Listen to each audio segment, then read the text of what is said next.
ಈ ಮಾತನ್ನ ನಮ್ಮ ಹೇಳ್ದಾಗ್ಲೇ ಸಹಿಸ್ಕೊಳ್ದೆ ಅವ್ರನ್ನ ಎದುರಕೊಂಡು ನಾನು ನನ್ ರಾಧಿಕನ್ ಬಗ್ಗೆ ಕೆಟ್ಟ ಮಾತಾಡೋಕ್ ಯಾರೇ ನೀನು?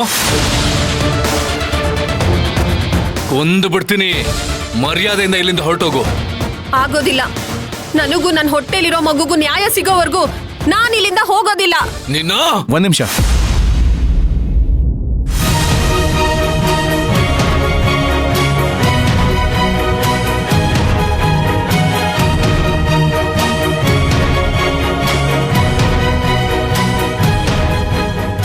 ಚಿರುವುದು ತಪ್ಪೇನಿಲ್ಲ ಅಂತ ನಾವು ಪ್ರೂವ್ ಮಾಡ್ತೀವಿ.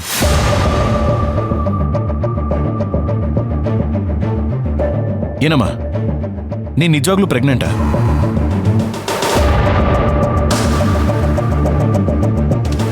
ನೋಡಿ, ಈ ಹುಡುಗಿ ಸುಳ್ಳು ಹೇಳ್ತಾ ಇದ್ದಾಳೆ. ಇಲ್ಲ, ನಾನ್ ಸುಳ್ಳು ಹೇಳ್ತಾ ಇಲ್ಲ. ನೀನ್ ಸುಳ್ಳು ಹೇಳ್ತಿದ್ಯಾ ಅನ್ನೋದಕ್ಕೆ ನಮ್ಮ ಹತ್ರ ಆಧಾರ ಇದೆ.